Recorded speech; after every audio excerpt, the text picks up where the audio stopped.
To start with the Daily Maverick gathering about solutions, we probably need to start with our biggest, most burning problem.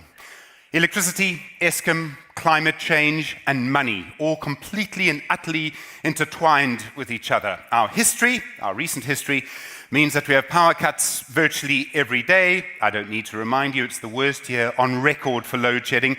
We have been having power cuts since 2008. There are people now in their second or third year of tertiary education. Their entire formal education from grade 1 has been marked by power cuts. It's the most astonishing thing. Eskom is currently asking for 50 million litres of diesel, which will last 2 weeks. We all know the problems of the coal-fired power stations. We know the problems they create for our climate. We also have other huge problems. If people and companies start to move off the grid and do it for themselves, what about the people who can't afford to do that? Do we lose something about being South African if we are no longer intertwined together with the provision of electricity? What happens to them? We also have all sorts of other issues on top of this burning mess of coal, climate, and capital. Sits Gwede Mantashe. He's currently the energy minister. He's currently the chair of the ANC for the next 23 days or so. So then, how do we move beyond Eskom? How do we move towards electricity? This morning you'll hear from the person that's been said many times, he has the toughest job in the country, under Ruyter. I think it's maybe not said enough that he probably also has the least rewarding job in the country. You can imagine what that must be like for him, and I imagine for his family. He's the Group CEO of Eskom. Zanele Mbatha is the CEO of Bambili Energy. Ethan van Diemen is from Burning Planet on Daily Maverick, and your moderator is Karen Allen.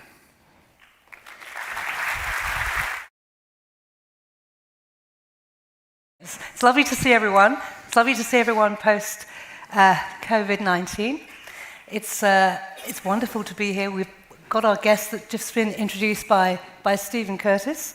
I've got the unenviable task of having to try and ask some interesting questions of these guys, but I hope that we're going to have an interesting discussion. We've got about 40 minutes. We've got some questions at the end that will come in online. I just want to mention a couple of things. You know, we've obviously got a lot to get through. We need to keep this session really tightly focused, and let's face it, we're all having dinner party conversations about Eskom. And we're trying to focus on solutions. We're trying to focus on the future. So when it comes to technicalities or intricate policy details, I might try and intervene if we get too technical, just so that we make sure we're all on the same page. And of course, we might even have to sidestep a few governance issues when it comes to Eskom, because that could take a whole Daily Maverick gathering. So without further ado, we've had the announcement of the President's 1.5 trillion rand investment plan, which was endorsed at COP to decarbonise the South African economy. Obviously, a lot of that means ensuring there's enough power during the transition, bringing private sector investors on board, building investor confidence, skills, and creating jobs. Under Ruyter, I need to ask you first of all, as the man with possibly the toughest job in South Africa, and if ever I have a bad day in the office, I think of you. I think it'd be so much worse. $8.5 billion has been committed so far. It sounds like a lot of money, but it really is a drop in the ocean. What are the three things that need to be done to make the transition realistic and to get the private sector on board to work with you, whilst at the same time making sure Eskom is still able to keep the lights on? We need three things. We need money, a lot of money, far more than the 8.5. And for that, we need to leverage private sector capital. And that is fortunately available. The private sector is more than willing to invest in generation capacity in particular. So this is doable, but we need the second thing, which is enabling policy. And we need policy consistency and policy predictability. These things are extremely important to investors who make investment decisions that will earn them a return over a 20-year period. So if we can give them that stability, that assurance that policies will be consistent, then they will come. There's no doubt in my mind, and Eskom's got some data points that more than prove that the private sector is ready and prepared to invest, and it's our job to enable that. But the last thing we need as a country is a sense of urgency.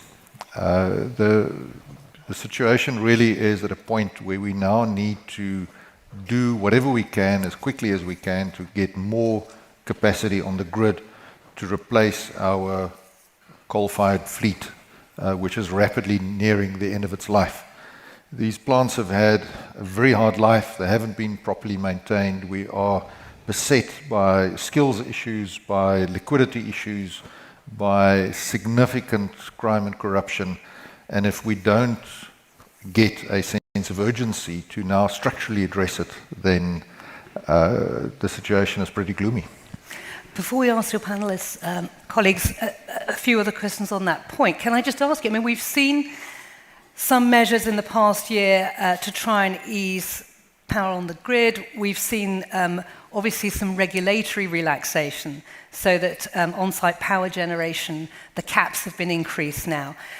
That effectively means that the big power consumers, particularly say the mines, some of them can do on-site generation. How long before you start to see the benefits of that? And is that a sign of the sense of urgency finally kicking in?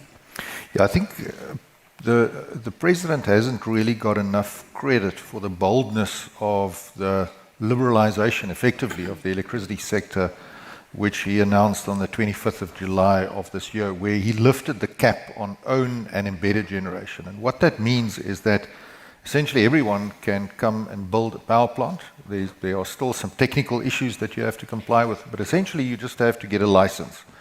And then you can enter into a wheeling agreement, which means that you transmit electricity over the Eskom grid, and you enter into power purchase agreements with either a big factory or a smelter, with a municipality, or with different customers on a multilateral basis. And this is really an extraordinary move because it removes the obstacles to private sector investment in generation capacity in a massive way. And I think if you look at the alacrity with which the private sector has taken up this opportunity since the cap was first lifted to 100 megawatts, we've already got some 6,600 megawatts worth of projects in the pipeline being registered, going through the EIA process, in negotiations with lenders, to get to a point where this capacity can be built. So it'll take about 2.5 years before we see the megawatts on the grid, but really there's a lot of capacity that is under development right now. Thank you. We're going to talk in a minute with Zanele. I haven't forgotten you, but we've had a fantastic conversation about exactly what some of those alternatives there may be to be able to ease power on the grid. But I just want to ask Ethan, we were talking a moment ago, Ethan's just come back from COP27, and just reading some of the press cuttings and also listening to some of the discussions. You know, South Africa is being put up there as a potential leader in the world in terms of managing this transition. You know, other countries like India are watching closely. I mean, even countries like Poland are watching closely, places with big energy sectors. There's been a lot of talk about the fact that South Africa could eventually become an exporter of some of these renewables. Is that sense of optimism that, you know, we were hearing at COP27 on this particular issue, are you seeing that on the ground here? Is there a disconnect between what you're hearing internationally about the possibilities of this transition and what you're hearing domestically? I think there is definitely a disconnect between what you'll hear at COP27 from high-level executives and government officials, and what is said by people that are employed along the coal value chain in the contiguous mining towns in Mpumalanga in particular. They are more concerned with the aspects of just ensuring that their livelihoods are secured, that they're less focused on, and I speak generally here, but they're more concerned about aspects of their livelihoods being ensured rather than really focusing on renewable energy, decarbonization, and energy security. And for that reason, the focus it differs. But it is held up definitely internationally. A lot of people speak very positively of South Africa's just transition, our plans to move that, take that forward. And it's people in Indonesia have spoken about it, the fact that South Africa has a plan at all. And countries like Indonesia are in the process of developing one. Yeah. India is also looking very closely. But they also have different level of coal dependency. Their power plants are much newer than South Africa's. On average, I think theirs is 10 years old, their coal-fired power plants. So definitely you will hear, South Africans will be the harshest critics about South Africa's just transition and our plans than you experience internationally. So let's get an idea of what this sort of future could look like. I had the benefit of sharing a taxi with Zanele yesterday. So we've had the most fantastic conversation about hydrogen. I never realized I could get so moved by hydrogen. You are chair of a startup. You're in the renewable energy business. And the key priority areas for South Africa on this just transition are electricity, green energy vehicles, new energy vehicles, and green hydrogen. So that's the fuel that powers things like aviation, planes, and ships. Your company, Bambili Group, produces fuel cell systems. So if you're a novice like me, that's like great big generators. It's the best way to describe it. How can these help ease the burden on the grid? And how do you scale them up? Just without getting too technical, are you actually in a position to really replace some of what Andre de Ruyter's colleagues are doing by renewables? Or are you able to offer a parallel service? So my view is that it's all about an energy mix, ultimately. And I think that as we look to renewables, I think that we mustn't leave the grid behind, because the reality today is that some of the technologies we're talking about are rather expensive. And when we speak to customers, it's very clear that as much as they want to move towards renewables, the issue of cost is very upmost in their minds. Yeah. And as Andre said, the movement towards self-generation means that customers are in a position where they can use a combination of technologies, and fuel cell systems being one of them. And so it's very much a situation where it's horses for courses in terms of ensuring that you have an energy mix that makes the most sense for the kind of business that you're running. And so we believe that hydrogen, because South Africa is blessed with this incredible sunshine, where we can make hydrogen at globally competitive rates, that the exporting of hydrogen and the domestic use of hydrogen will complement that energy mix that is required for the country. And what are the practical applications for the technology? Be careful with your questions. I might start getting very excited. I was getting very excited yesterday, so be my guest. So the use of fuel cells, they can scale up from 1 kilowatt that you can use at a traffic light, all the way up to a megawatt scale, where you can power in the built environment a building such as the one that we're in. But fuel cells can also be used for mobility, is a secondary market. So globally, you see the uptake of fuel cell demonstrations to be used for heavy-duty vehicles. But we shouldn't talk about overseas. We should actually start here in South Africa. Yeah. Because a couple of months ago, Anglo American revealed the first large mine-hauling truck in the world, which literally took the world by storm and powered our imaginations about what is possible for us. So because South Africa, we are in a position where we can produce hydrogen, the use of fuel cell trucks and buses are on their way. In fact, we are working on such a project with other partners to ensure that by 2024, 2025, we have fuel cell trucks and buses on South African roads. I mean, it's very exciting in terms of those possibilities, yeah. I think that's very well deserved. Andre, the big project is to effectively take offline some of the older power stations. I think there's a plan to take 9 out of service by 2030. Just so we understand this, when you switch across to renewables, we're not necessarily talking like for like. So there's a whole process that needs to happen in between. But Mark Swilling, who can't be here, who was going to be on the panel, has done some really interesting calculations. And in terms of the cost benefits, they are really quite significant. But what he's argued is actually the time factor that we're talking about is really, really tight. We can't afford to wait for 9 years. He said, given the state of our power stations, we need to bring the cheapest, most reliable energy onto the grid within 3 years. Is that at all realistic, given the fact that, say, some of the first decommissioning is happening now with Komati? I think it is realistic. I think it can be done, but then we better get a move on.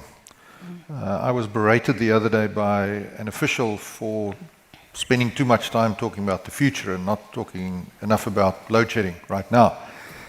And my response to him was that we are in the present situation because in the past we spent too little time talking about the future. You've got to plan for these things and you've got to start now.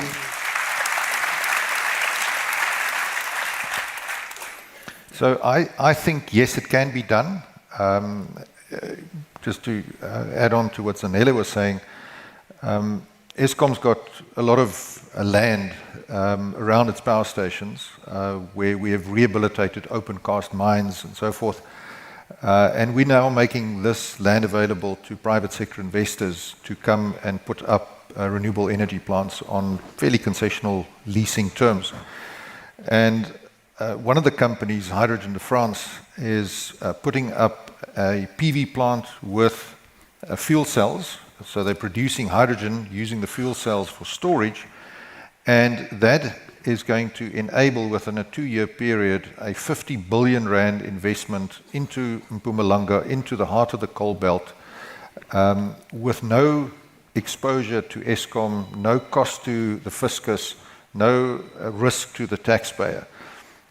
So these deals are possible. The technology is there, the willingness is there, but we just need to come up with the right policy and commercial structures to enable them, and then we can make this happen.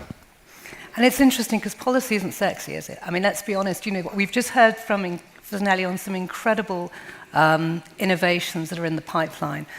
So much of this is down to getting the policy right, policy reform, slimlining the regulations. What are the biggest obstacles that the private sector is facing, do you think, Andre, in terms of wanting to come to the table and being able to do it at scale? I think what we need to make possible are relatively simple things, but unfortunately there are many of them. Zanele made reference to the grid, and the transmission grid really is extremely important in enabling investment. And this is where Eskom is going to focus its investment plans. We want to enable grid access to be unlocked as quickly as possible. So there are some low-hanging fruits that we can pursue very quickly, but we're also faced with, for example, some very cynical landowners who, when they see that the transmission line is approaching, bump up the cost, and we don't have powers of expropriation. So that's a very quick fix to enable the rapid rollout of the grid. We need also policy consistency. On the one hand, Eskom is forced to invest 300 billion rand in cleaning up emissions from its coal-fired power stations. But on the other hand, we are required by IRP, as well as the physical realities of our aging plant, to retire those self-same power stations. So we end up installing emission abatement equipment at exactly the same time as we shut off the coal-fired power station, which makes no sense. And this is just one example of a lack of policy consistency. We've got prohibitive import duties and local content requirements that I think hold us back, and we need to think about what is the greater ill that we're trying to cure. Are we trying to solve for energy security, for employment, for cleaning up the environment, or are we trying to protect 200, 300 jobs in a local solar panel manufacturer. So I think we've got to weigh up the greater good and rapidly remove obstacles that will enable us to solve the bigger problem, which is energy security. The difficulty, policy reform doesn't necessarily win votes. Losing jobs definitely loses votes, so it's a very, very different dynamic. We were talking about this yesterday briefly, Zanele and I, and I'd like you to try and give us a bit of an illustration. As someone from the private sector, having to deal with the different arms of government to be able to get licensing, to be able to get the permissions that are needed, what are the sorts of challenges you're facing at the moment, and what's your prescription for getting over some of those policy hurdles? Our experience so far has been that, for example, to get the hydrogen economy going, you really need an orchestra. You need. People often say it's a chicken and an egg, and I don't agree. I think you need an orchestra. But really, if you cut to the heart of the matter, it's a conversation of trust and a conversation of having a very clear sense of, as Andre is saying, what is our true priority? Because we can't have it all. So what we experience is that as we work on our various projects, we have a mixed bag of experience where there are some government departments where we have phenomenal support, just absolutely phenomenal support, and others where we sense an indifference.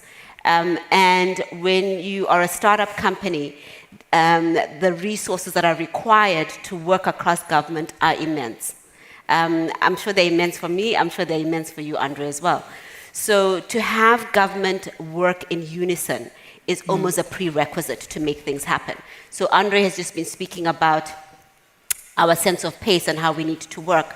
But what you need is government literally singing from the same hymn book. So that, between the presidency, the Department of Mineral Resources and Energy, the Department of Science and Innovation, the Department of Trade and Industry, the Department of Transport as well. These are the various departments that we have to speak to on various projects that we are undertaking. And we sense a siloed effect versus a coordinated effect.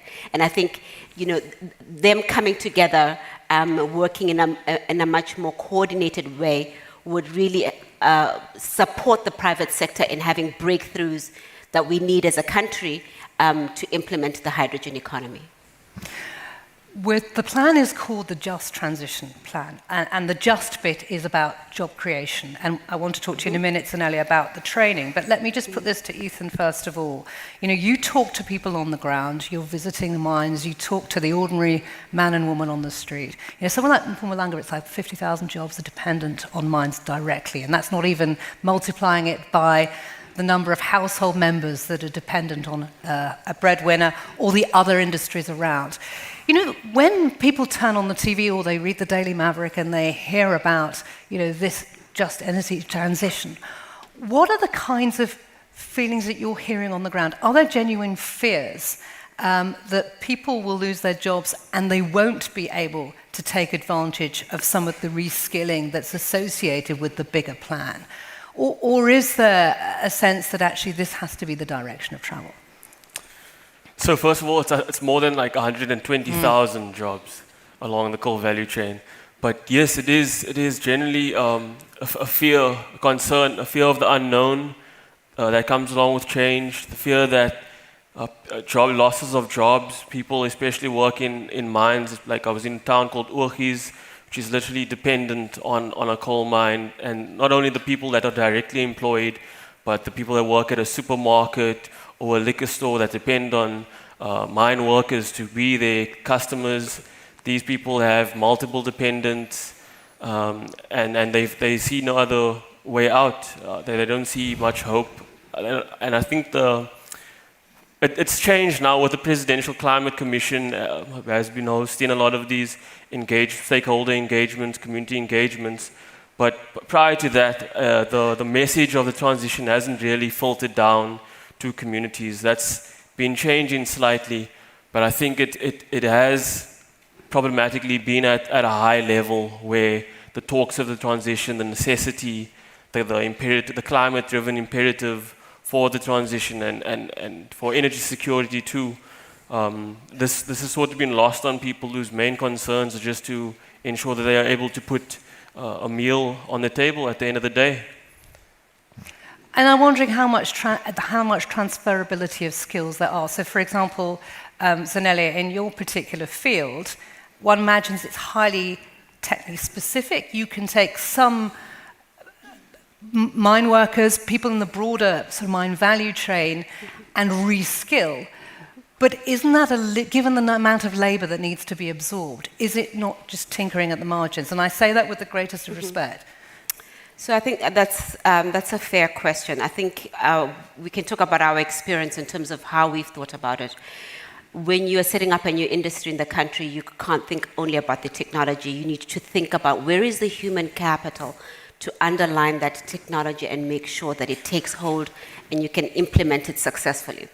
So besides thinking about manufacturing around fuel cell systems, we also have to think about the human talent. And we are very passionate about youth unemployment in South Africa, which we think is a really burning issue. And so we took unemployed TVET graduates and did a pilot training program. And this is one of the areas where you saw a public-private partnership working with excellence. We had tremendous support from the South African government to undertake this pilot training, and there were very important lessons learned. And we are looking now to scale up that training so that it's offered across different areas in the hydrogen economy, encompassing different technologies and at scale. Part of the lessons learned there is that yes, you can have highly skilled technicians who have TVET degrees. You can have engineers working in this industry, but also, you know, if I could give you a lay example, you do have, for example, for the fuel cell trucks and buses that we're going to put out, you do need people who are going to maintain those, who are going to do refueling, whether in the built environment or in mobility. So the skill sets that are required are across the board. And I think that we haven't done the detailed numbers, but we believe that it's not the only highly educated who can gain employment from a high-tech industry like fuel cells and electrolyzers in the hydrogen economy. I see you nodding, Andre. I mean, countries like Poland have really struggled with this and struggled to try and make that transition and to convince the workforce that there is a role for them. I'm just wondering, I mean, what your experience is, and also your thoughts of some of the comments that have come out of countries like India, where they've said this is an opportunity to effectively reboot entire regions. We're restructuring the economy. But it means not just building jobs for the mine workers, it's trying to find other jobs, for example, those that are engaged in local shops nearby, possibly a clinic, possibly an opportunity to develop education in the area. Are you getting a sense that this is in a sense, a seismic change, no pun intended, that is not just about recreating the skills that are required to generate power, but it's effectively a community approach. And is that really deliverable in the time that's needed? I think it is, and we are certainly doing what we can to enable that to happen. I think the first comment to make is that in my view, the energy transition is inevitable. It's going to come. The technology is of such a nature that renewable energy is now compellingly more attractive economically, environmentally, compared to any other technology. But more importantly, it can be deployed at scale in the shortest possible time frame. So given where we are, renewable energy clearly has to be the major part of the generation portfolio going forward.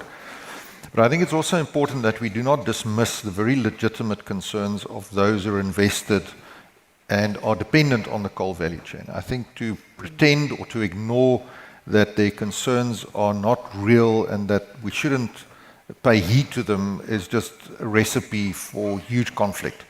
So what we are doing about it is when we retire coal-fired power stations, we are putting in place training centers in close collaboration with Saratech, which is the South African Renewable Energy Technology training center.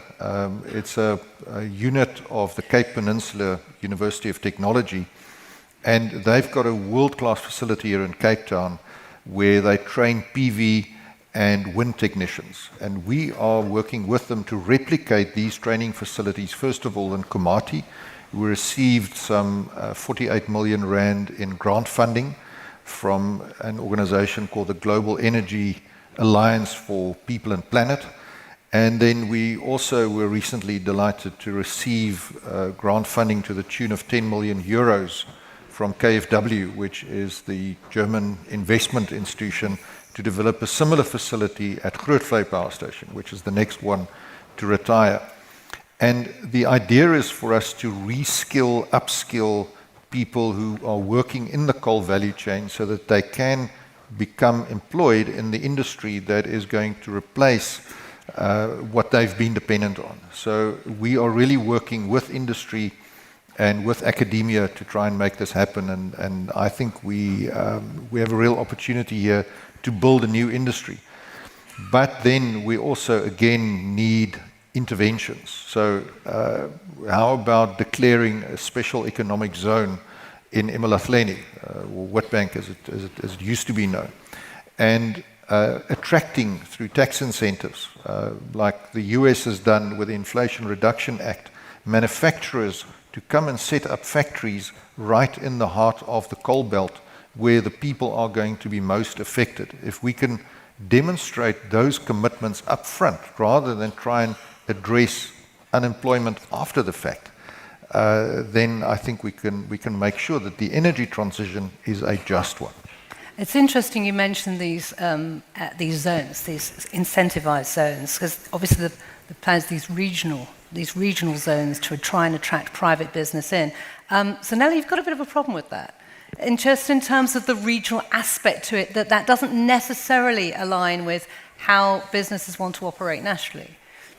So I think we have a big challenge in South Africa around certain parts of our heartland that are in chronic need of jobs or new jobs, as Andre is talking about, and where economic activity is concentrated. And I think ultimately, even there around incentives, my view is that we need a mix. We need mixes that, as Andre's just demonstrated, where you are very targeted in terms of where you want employment to be so that you can underpin this just transition. And then you just need a set of global incentives, regardless of where you are situated physically, that allow the critical mass and takeoff of industry at scale. Because I think that for owners of businesses there are all these trade-offs that you have to make around where your location is and where your market is. For example, is the product that you're making mainly an export product, and therefore you need to be at the coast? But if all the incentives are in the hinterland, then it does not make them user-friendly. So you almost need an a la carte menu so that you hopefully over time get that mix right. Ethan, how do you incentivize it for the unions? How do you incentivize it for the unions? For the unions, I suppose that's a tough question. You would really be. I mean, we all from South Africa, from the same South Africa. Aren't you glad you're a journalist and not a politician? I think definitely. Yeah. So the question I asked them, well, they just want to be brought along for the process, incorporated into the decision-making process, and ensuring that Labour has a voice, is that their concerns are addressed, and that they have a seat at the table. I think that I listened into some of what Kosatu was saying at COP about South Africa's energy transition and the investment plan, and some of the concerns that they had, that speaking to the idea of skills transfer, that it isn't as simple as people seem to make it seem, and that people can't just move from Mpumalanga to the Northern Cape. You can't just move people from one province to another. It's not that simple. If that's where the new jobs are created, and I think that just what trade unionists want is to ensure that That's where the term just transition emanated from originally, from the trade union movement, particularly in the South African context. So ensuring that their voice is accounted for and adequately respected and incorporated into the plans is essential. We're going to pick up on some of the questions. Sorry, just a point before we go to the other questions. Yeah, I think if I can just add to that, we also shouldn't pretend that the current status that prevails in Mpumalanga in the coal belt is some sort of workers' paradise. If you look at the data, 38% unemployment, higher than the national average, gender inclusion rates way below the rest of the economy, 29,000 premature deaths every year due to ambient air pollution. So if we talk about preserving the status quo, let's also understand that this is not ideal. And the studies indicate that with this just energy transition, we can create a net, i.e. after accounting for jobs lost in the coal sector, net new 300,000 jobs. So this is not something to be feared, it is something to be embraced, but we need to tell the story and make sure that we can bring people along. Zanele. I couldn't agree more. I think the one point I wanted to add is who's talking for the unemployed? Yeah. Who's advocating for them at the table? Yeah.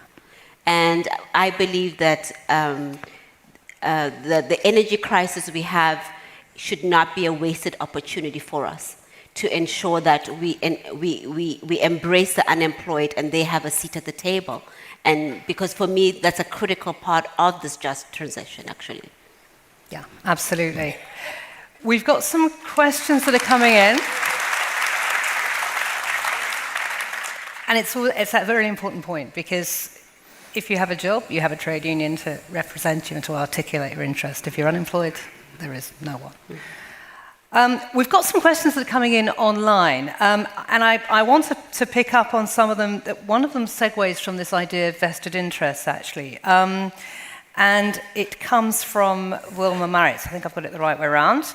And Wilma said, some incidents of sabotage have been uncovered. I think this is for you, Andre. Does Mr. de Ruyter think that there is a lot more to the sabotage?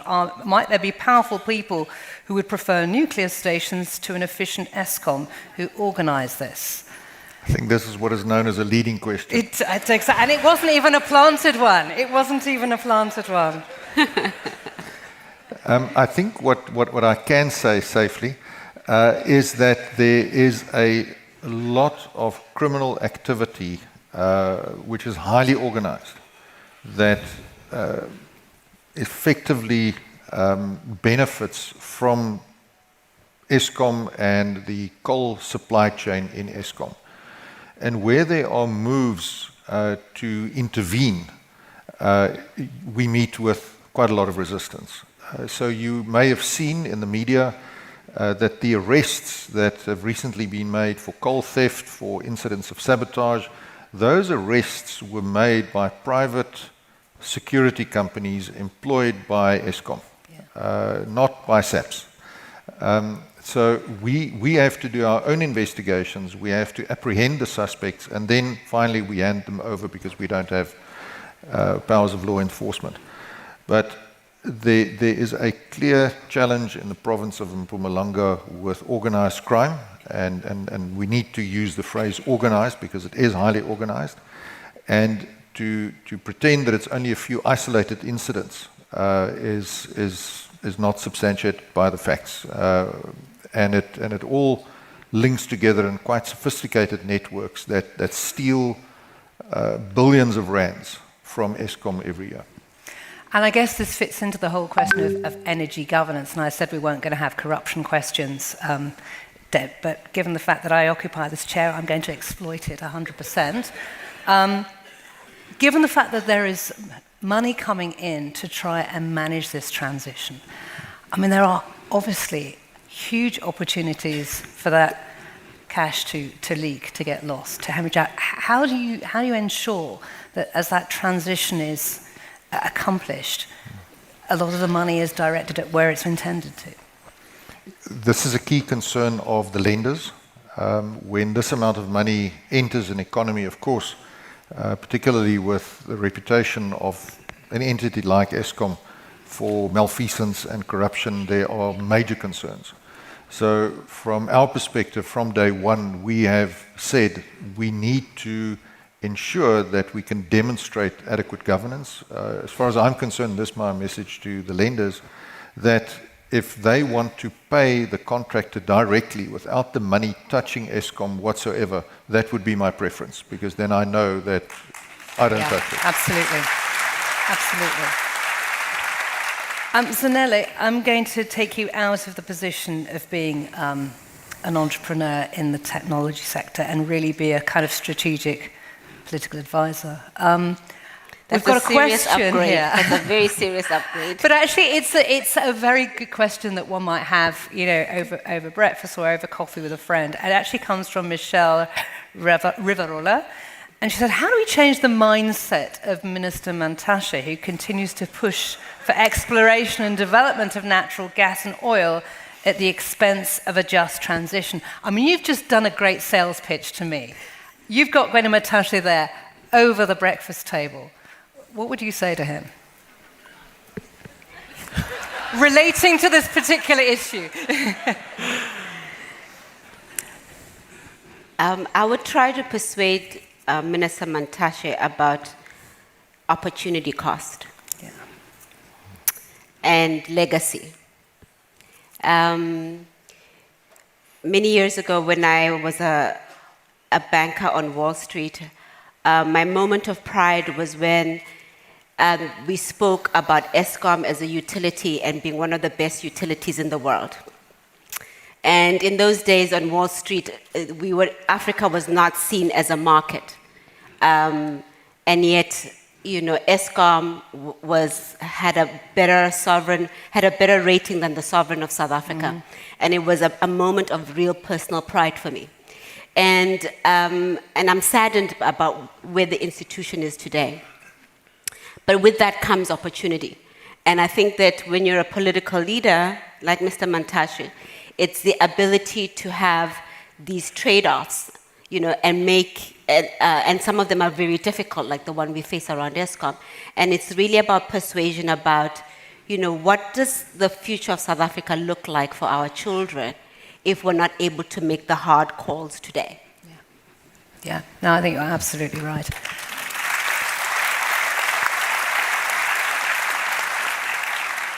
And Ethan, I mean, it's about communication and about trying to bring the country with us and hold our leaders to account on the promises and pledges that they're making. Are you optimistic? As a journalist, I know one's not supposed to have a view, but for the purposes, are you optimistic about the direction of travel? The one word that's been absent from this conversation is leadership. And I think it requires really, really strong leadership to be able to usher this through. Are you seeing leaders, and I don't necessarily mean at national level, it may be leaders within certain municipalities, it may be leaders within the community that give you some hope that the opportunity costs that Zanele has referred to are understood and are grasped, and the opportunities that go with this transition are embraced?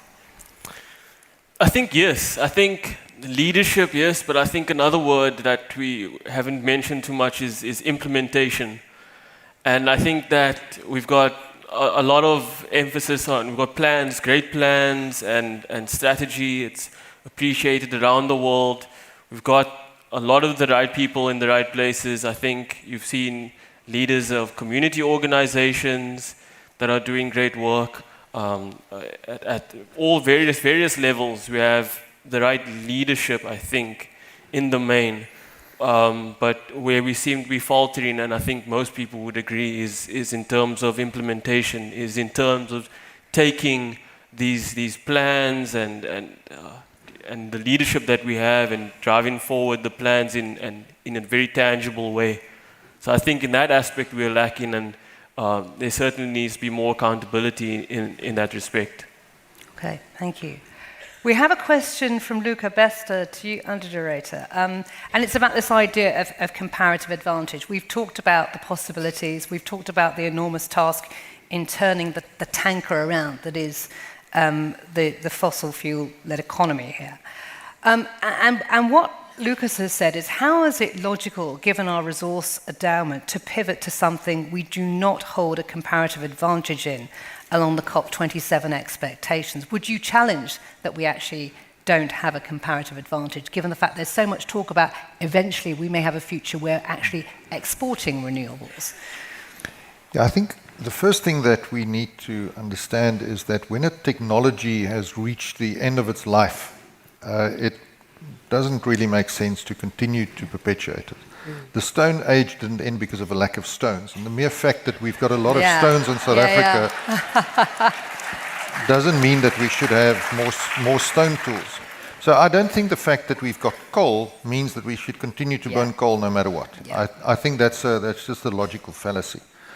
But I do think that if you look at our comparative advantage with regard to renewable resources, our worst solar resources are better than the best solar resources in Germany. Our wind resources are among the best in the world.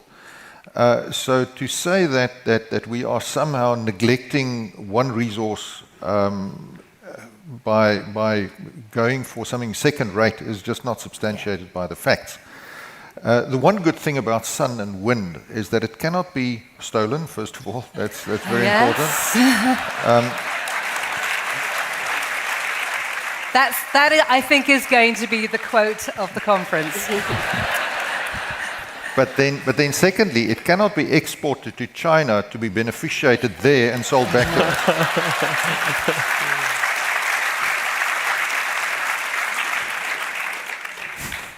That's a good point.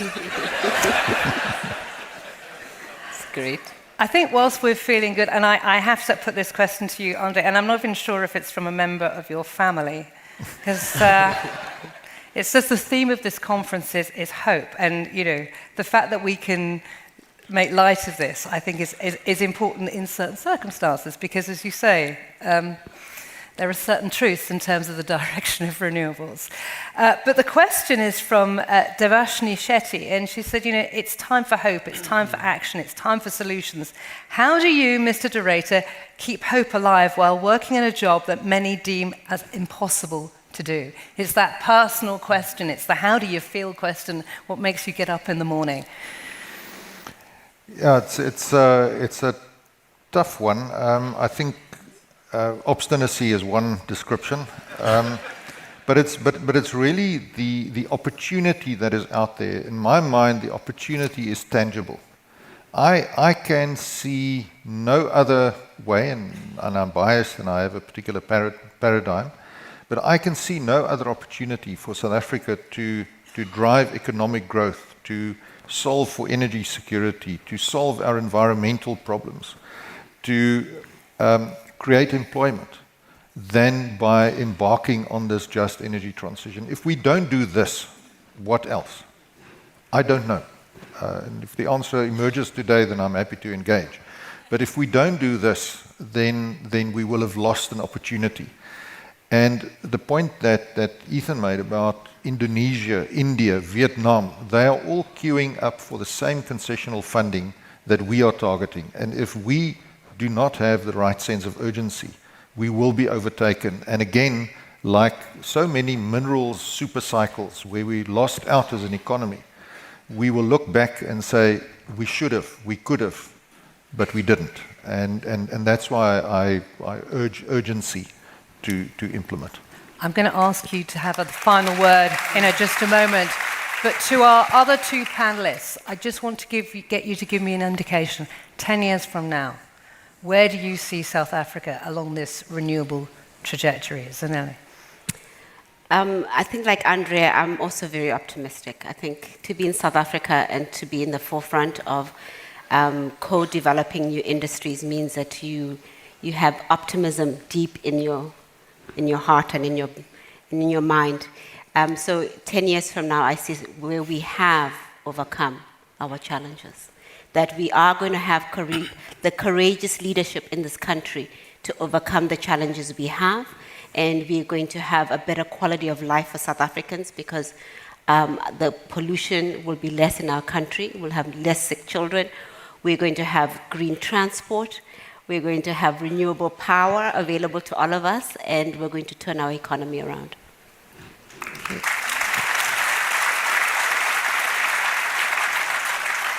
Ethan, a journalist naturally a bit cynical. Are you as optimistic as Zanele?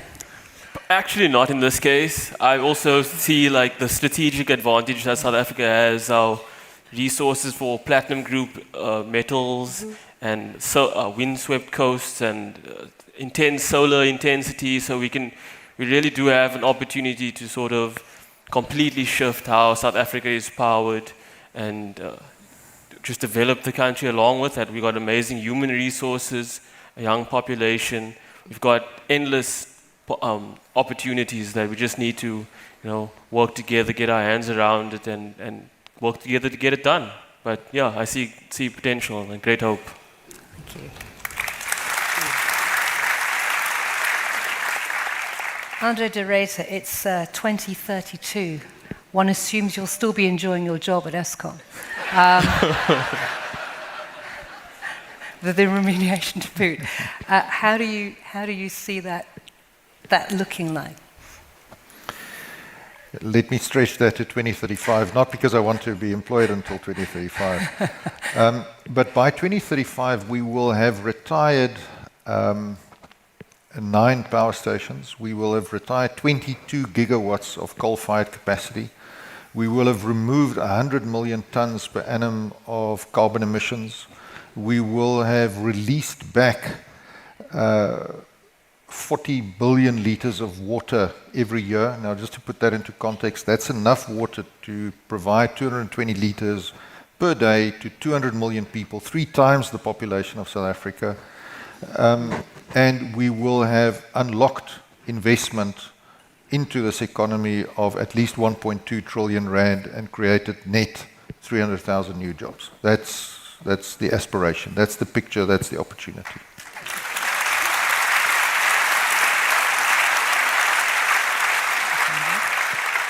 It's certainly inspiring. A final word from Zanele. We are the same country that put on a world-class World Cup. As South Africans, we have the ability to rise to the occasion. And I think that we have to remember that with all our challenges, we have excellence and we can deliver. We just need courageous leadership. Absolutely. Thank you. You've been an extraordinary panel. Andre de Ruyter, Zanele Mbatha, and also Ethan van Diemen. Thank you very much indeed. It's been a really energetic, inspiring chat. Thank you. Thank you.